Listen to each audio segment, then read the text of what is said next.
Hi Cancer, welcome. It's Meredith. I am here with a reading for mid-month February 2020. This is for the last 2 weeks, maybe the next 3 weeks in a timeline, if you're measuring time at all.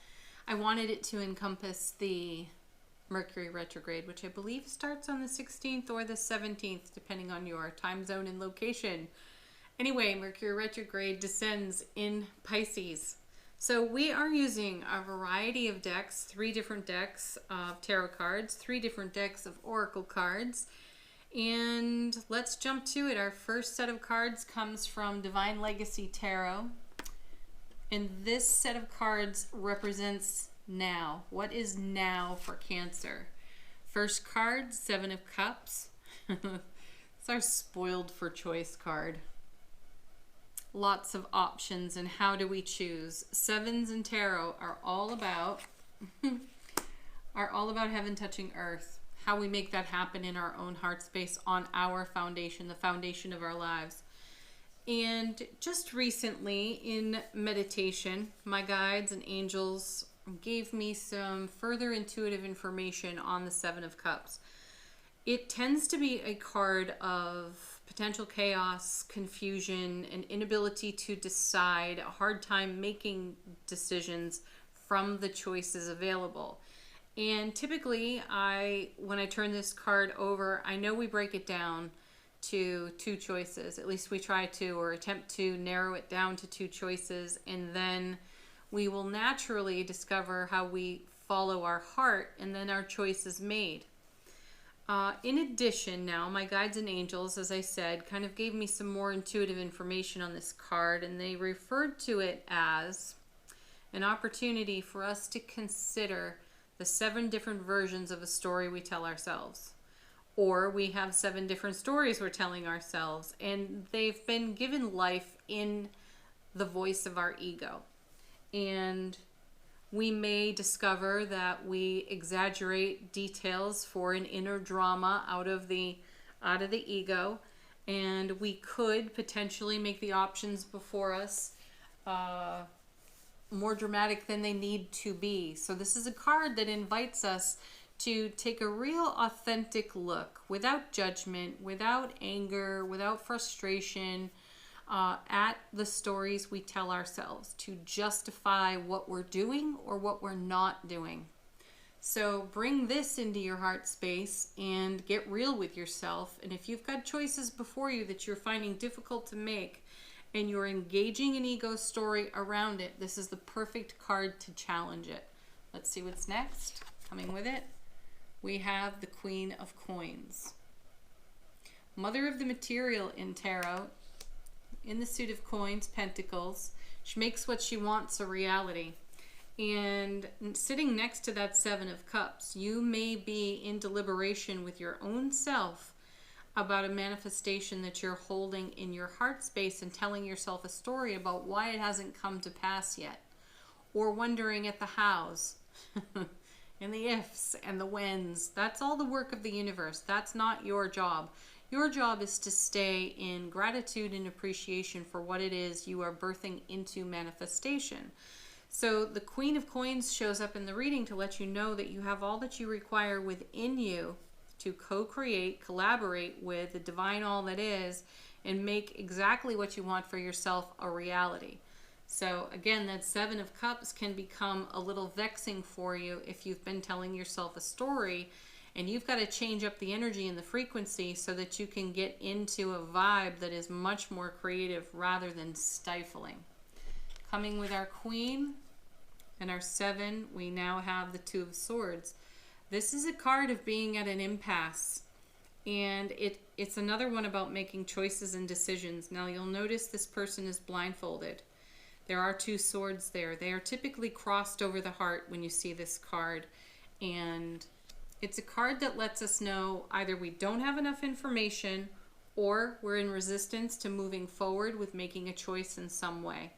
So as I look at these 3 cards, there's a potential here that you have the resources, you have what you require within yourself to create, to give birth to something new. And it may be not so new. It could be something you've been holding in your heart space for a long time, and that's why you've got some stories around it. Oh, every time I try to fill in the blank, right? So let's move it into I love and appreciate how it feels to be happy, satisfied, and fulfilled in all aspects of my life. Certainly change the end of that in a way that complements your lifestyle. Start it out though with I love and appreciate how it feels to, and then you finish that sentence in a proactive way, positive way.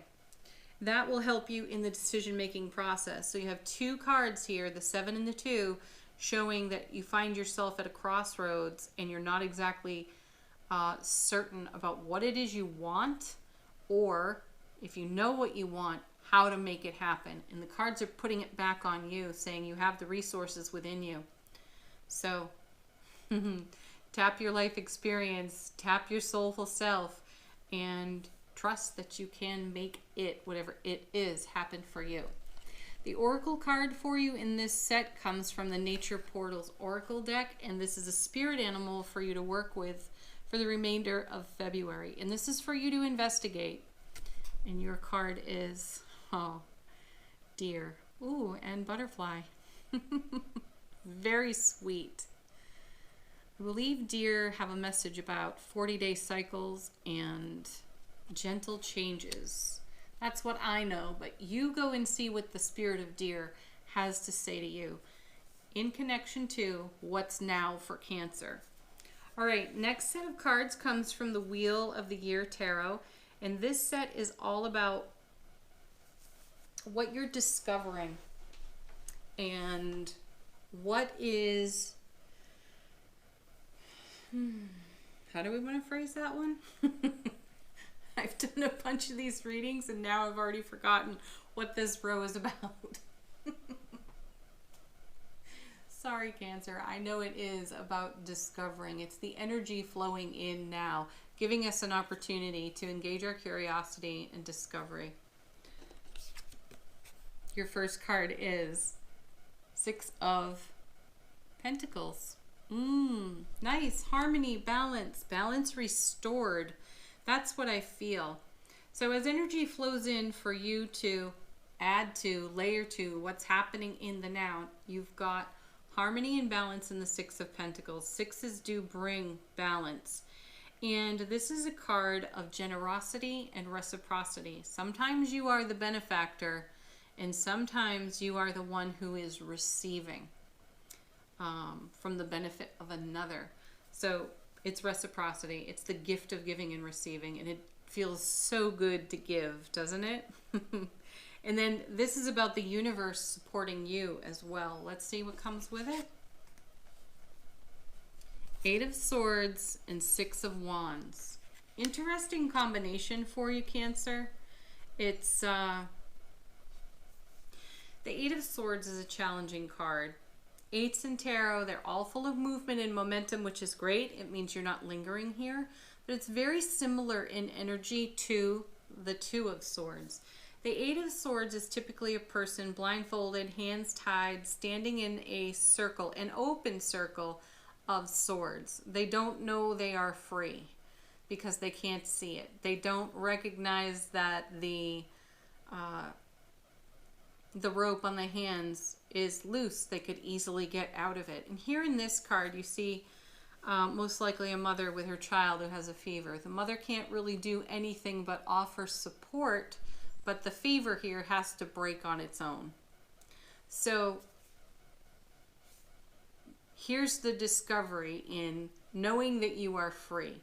You can untie the ropes. You can pull the blindfold off. You can step out of the circle of swords and you can move freely again. And it looks as if you do because you have the 6 of Wands here, which is success, homecoming to the self, fulfillment, even recognition and notoriety. While you may not be looking for that, you may discover that you have been an inspiration to someone else as you've walked your spiritual journey and shared your wisdom and generously given of your experience to others.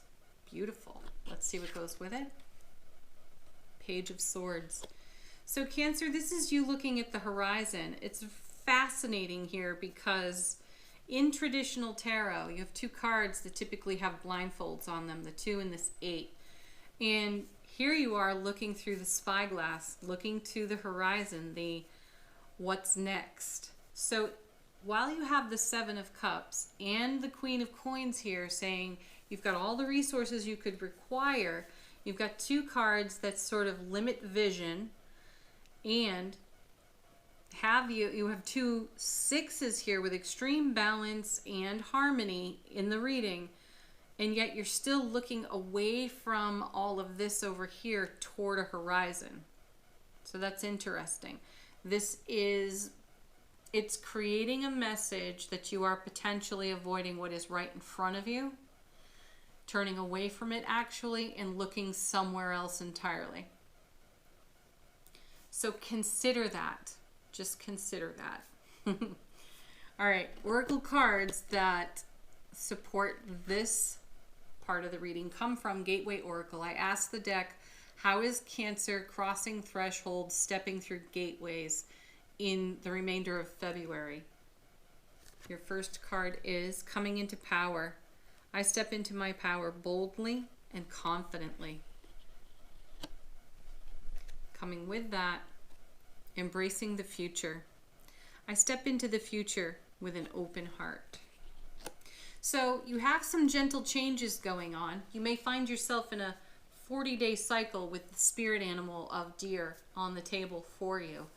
And it may be that as you are coming into your power and you are embracing the future, there are some things you may not want to look at right now, and instead you'd rather focus on the horizon. That's okay. You're still going to end up coming back around to what you don't want to look at on that 7, on the 2 of Swords, on the 8 of Swords. You're going to come back to it. And perhaps right now, embracing the future, looking to the horizon is how you gently strengthen yourself. Next set of cards comes from Tarot of the 78 Doors. And this is all about the energy that is influencing your long-term happiness and fulfillment. So this is of the now and how it is either challenging you or paying reward forward to your long-term happiness. Your first card is 6 of Wands. Now that's twice in the reading. Pretty sweet. Success, homecoming to the self, some sort of recognition, notoriety for being an inspiration to others just by being naturally, authentically who you are, by coming into your power. Beautiful message. Coming with that, 10 of Swords, and there it is. I like that this is here because it shows you moving through the 2 and the 8 of Swords as well as the 7 of Cups in this last 2 weeks of February, maybe into the first week of March. 10 of Swords is the Fallen Master card. Love how it's done in this deck because it's acupuncture needles, but they do represent your life lessons. Typically, we see a person pinned to the ground with 10 swords in their back, and each one of those swords represents the Ace of Swords. It's a gift and a life lesson that has come your way, and you've made the very most of it. You've taken it as far as you can take it, and now you have to release it and let it go. And it looks like you're doing that here in this beautiful oracle card coming into power. This is exactly what happens once you've reached the 10 of Swords. You rise up out of that energy. You take your collective self-mastery. I'm going to come back to the Queen of Coins up here, and you journey forward. So you are absolutely embracing your future. It's lovely. And you're settling. Even if you're not wanting to in this week, or even part of next week, wanting to deal with it before the month ends or before the first week of March comes to a close, you will have dealt with it. And you'll be feeling like you're on a nice stable foundation. Next card, Queen of Cups. Look at this. You know, she's the mother of intuition in tarot, and her self-mastery is her intuition, but it's also her emotional acuity, you know, her EQ. I hope I'm saying that right. Anyway, she's emotionally awake, aware, intelligent, and intimate. She cares nothing of the material. You know, the Queen of Coins has that covered. The Queen of Cups doesn't have to deal with it at all. All of her needs are met. And ultimately, this is what you're coming to here. Maybe you're having a crisis of consciousness where resource is concerned, and you turn that all around because you're in a great flow of receiving on the Six of Pentacles and the Six of Wands twice in the reading now. And it appears that you're getting right with your own energy in relationship to self. And as I look at this queen and this person before her, it looks kind of childlike here, but this could be your inner being. This is you in connection to your own higher self-awareness, intuitive awareness, and it is from here that you channel the next leg of the journey for yourself. And you bring your mastery to it, and you step into this kind of light. And wouldn't it be nice to consider that this Page of Swords is actually staring at this vision? So this is your not too distant future self. Lovely. All right. Last card comes from Fortune Reading Cards, and you get the Sun. Yes, look at this. How beautiful. Beautiful. Open your heart to the enormous growth ahead. You're doing it. That's exactly what's happening for you, Cancer. This stuff over here feels a little bit like a quagmire, and you are inclined to ignore it. But you can only ignore it for so long before you are forced to take an action, and you do it authentically, naturally, organically. And as you look back, you think, wow, that was not so bad. It was a leap of faith into my very near future. But boy, does it feel good. And I might have made more of a story out of it than I needed to on the 7. But I get it. I get to look at my own drama and say, wow, look how confidently and boldly I came through that. Beautiful job, Cancer. I love this reading for you. Enjoy the remainder of February. Enjoy the Mercury retrograde. Do watch your Sun, Moon, Rising, Venus videos. That'll give you a whole lot of information how to navigate the next 2 to 3 weeks. Thank you as always for watching. Do check out the dailies. Bye for now and namaste.